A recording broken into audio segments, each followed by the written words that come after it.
And a major upset in the city of New York. Zohran Mamdani is set to be the Democratic candidate for mayor after a stunning victory in the primary. The 33-year-old progressive surged over former New York Governor Andrew Cuomo and 9 other candidates. Now, if elected, Mamdani would be the city's first Muslim and first Indian American mayor. Scripps News national correspondent Alex Miller is live in New York. And Alex, all right, let's talk about Mamdani himself. I mean, he's a state lawmaker, but he's relatively unknown. A lot of people say he doesn't have a lot of political experience, but his positions could completely change the way the city operates, couldn't they?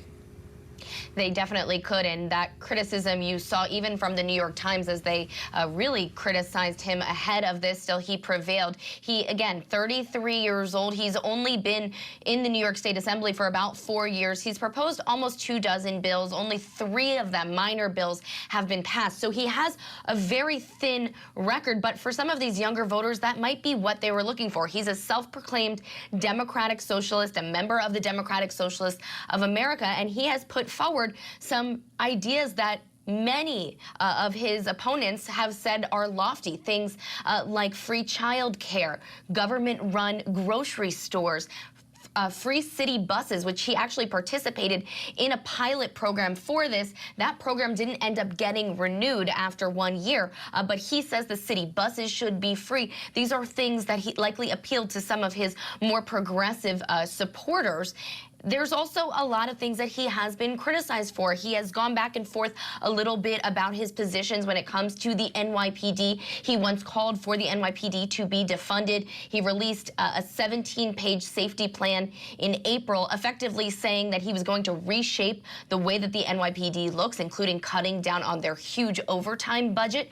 And he has had a lot of work to do within the Jewish community. He started his college's chapter for the Students for Justice in Palestine. He's a supporter of the boycott movement for Israel, and he has said that he is not going to visit Israel if he becomes the mayor, that he would be the first New York City mayor not to do so since Israel was established. He's also said that he would arrest Benjamin Netanyahu if he came to the United States, and into New York City, rather. And so there is a bit of a gap between the more moderate voters and the more progressive voters who ended up supporting him. He says all of his ideas are going to be paid for by taxes on the wealthiest of New Yorkers. That is the way that he believes that he's going to pay for some of these programs.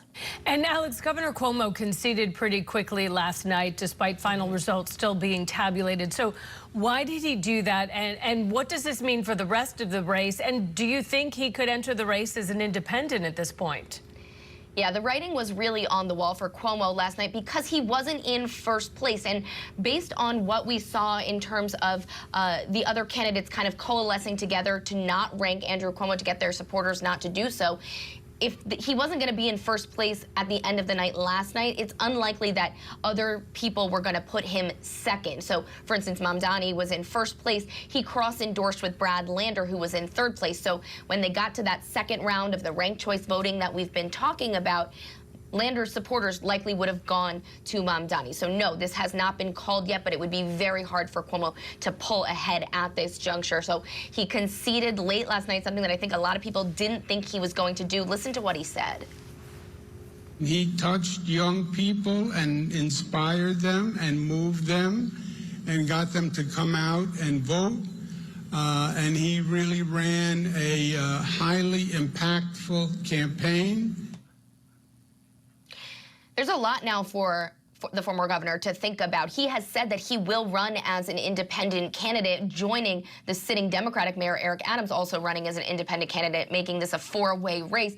But he gave a little bit of an indication last night that he's maybe thinking about not doing so because that greatly increases Mamdani's chances of winning. So if Cuomo really thinks that he's bad for the city, he does have a lot to decide about whether he's going to do this independent run. Nationally, there's a lot to unpack here. There's a lot of questions that the National Democratic Party is likely asking themselves. Is it Cuomo himself? Was it that he's older, that he had a lot of baggage in his campaign? Or is it that younger voters were just excited about having a younger candidate? Or is it even the policies of Mamdani himself? So still a lot to work through before November. All right, Scripps News national correspondent Alex Miller live for us in New York. Thank you for unpacking all of that.